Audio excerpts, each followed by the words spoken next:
sahabat belajar Indonesia, guru Indonesia yang hebat. Perkenalkan, nama saya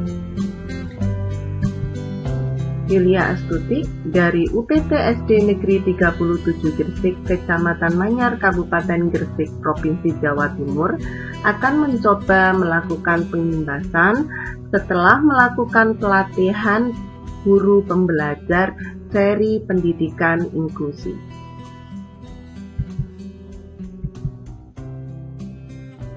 Program Guru Belajar dan Berbagi Seri Pendidikan Inklusi. Apakah program Guru Belajar dan Berbagi Seri Pendidikan Inklusi itu? Yaitu merupakan salah satu upaya untuk meningkatkan kompetensi guru dalam memahami keberagaman peserta didik serta meningkatkan kemampuan guru dalam mengadaptasi kurikulum sehingga lebih sesuai dengan kebutuhan peserta didik. Apakah program Guru Belajar dan Berbagi Seri Pendidikan Inklusi itu? Program Guru Belajar dan Berbagi Seri Pendidikan Inklusi dirancang untuk menjawab tantangan guru di sekolah reguler atau sekolah penyelenggara pendidikan inklusi agar mampu melayani keberagaman peserta didik di kelasnya. Tujuan program Guru Belajar dan Berbagi Seri Pendidikan Inklusi adalah yang pertama, untuk meningkatkan pengetahuan guru tentang konsep keberagaman peserta didik, konsep dasar pendidikan inklusi, dan sistem layanan pembelajaran bagi peserta didik berkebutuhan khusus. Yang kedua, untuk meningkatkan dan memberikan pengalaman langsung kepada guru untuk melakukan identifikasi, menyusun asesmen dan planning metrik, serta membuat program pembelajaran individual atau PPI. Yang ketiga, memberikan pengalaman kepada guru dalam mengikuti kegiatan BIMTEK dan pelatihan secara daring. Siapa saja yang bisa menjadi peserta program Guru Belajar dan Berbagi Seri Pendidikan Inklusi? Yaitu semua guru PAUD, TK, TKLB, SD, SDLB, SMP, SMPLB, SMA, SMALB, atau SMK. Kepala sekolah, pengawas sekolah, tenaga administrasi sekolah, atau guru yang telah memiliki akun SIM PKB dan tidak terdaftar sebagai peserta BIMTEK daring pemenuhan GPK.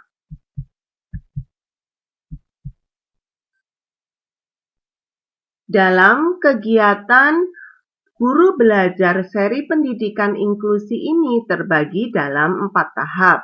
Yang pertama, tahap 1, BIMTEK.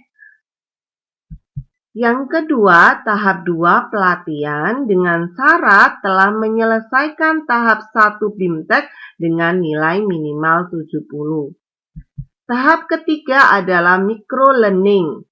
Peserta adalah yang telah menyelesaikan tahap 2 atau tahap pelatihan. Tahap keempat adalah pengimbasan. Syarat dari tahap keempat adalah peserta telah menyelesaikan micro-learning. Dalam tahap 1 BIMTEK dilaksanakan dalam 8 hari dan 8 kegiatan yang meliputi hari pertama. Kita akan belajar tentang indikator kualitas hidup peserta didik, di mana di situ nanti akan dijelaskan 4 indikator kualitas hidup peserta didik. Yang pertama, to live, to love, to play, to work.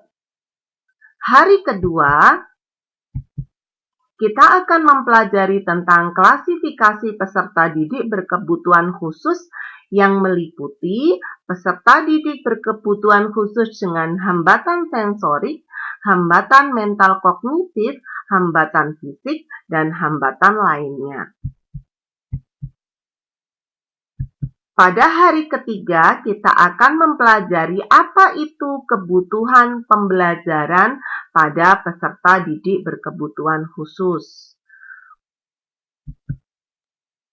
Pada hari keempat, kita akan belajar tentang konsep dasar pendidikan inklusi yang meliputi tujuan, pengertian pendidikan inklusi, dan siapa saja sasarannya. Hari kelima, kita akan mempelajari tentang mekanisme layanan PDBK, meliputi mekanisme layanan, mengidentifikasi dan melakukan asesmen, kemudian penempatan dan tindak lanjut. Hari keenam, kita akan mempelajari tentang bagaimana mengidentifikasi peserta didik berkebutuhan khusus, apa tujuan, fungsi, dan sasaran identifikasi PDBK. Hari ke-7 kita akan mempelajari tentang asesmen dan planning matrik. Di hari ke-8 kita akan mempelajari tentang pengertian PPI atau program pembelajaran individual yang terdiri dari 5 fungsi. Pada tahap kedua, setelah kita menyelesaikan rangkaian tahap 1, kita bisa mengikuti pelatihan, yaitu masuk pada tahap kedua. Di hari pertama, kita akan mempelajari kembali materi identifikasi, kemudian mengunduh beberapa instrumen, menentukan salah satu siswa berkebutuhan khusus yang ada di sekolah kita, mempelajari instrumen identifikasi, kemudian mengisi instrumen, dan membuat kesimpulan identifikasi. Jadi pada tahap kedua pelatihan ini kita lebih pada pelaksanaan di sekolah masing-masing. Jadi kita ambil beberapa siswa yang sekiranya memiliki berkebutuhan khusus untuk dijadikan sampling. Pada hari kedua, kita akan mempelajari bagaimana melakukan asesmen. Mulai dari menyusun kisi-kisi pelaksanaan asesmen, menyusun instrumen asesmen, melaksanakan asesmen, menyusun hasil asesmen, melaksanakan tes akhir, kemudian melaksanakan refleksi. Dokumen kisi-kisi dapat kita unduh pada laman guru pembelajar. Pada hari ketiga, kita akan belajar atau mempraktekkan bagaimana cara membuat planning matrik. Dengan cara mengisi planning matrik, menyusun rekomendasi dari planning matrik, melaksanakan tes akhir, kemudian melaksanakan refleksi. Pada hari terakhir, kita akan mempelajari instrumen PPI, menyusun PPI, dan melakukan tes akhir. Setelah kita melakukan tahapan kedua atau tahapan pelatihan, setelah itu jika kita dinyatakan lulus, maka kita bisa melakukan tahap ketiga. Tahap ketiga adalah microlearning. Pada microlearning, kita akan diarahkan pada sebuah laman yang berupa LMS.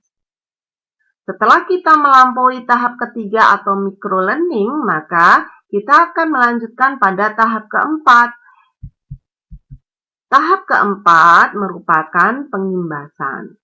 Dalam pengimbasan ini, kita diharapkan bisa mengimbaskan atau mengetok tularkan kepada guru lain untuk bisa mengikuti dan mempelajari bagaimana pembelajaran inklusi. Sampai di sini dulu guru pembelajar Indonesia, semangat belajar dan semoga bermanfaat. Selamat mengikuti. Sampai berjumpa lagi pada kesempatan yang akan datang.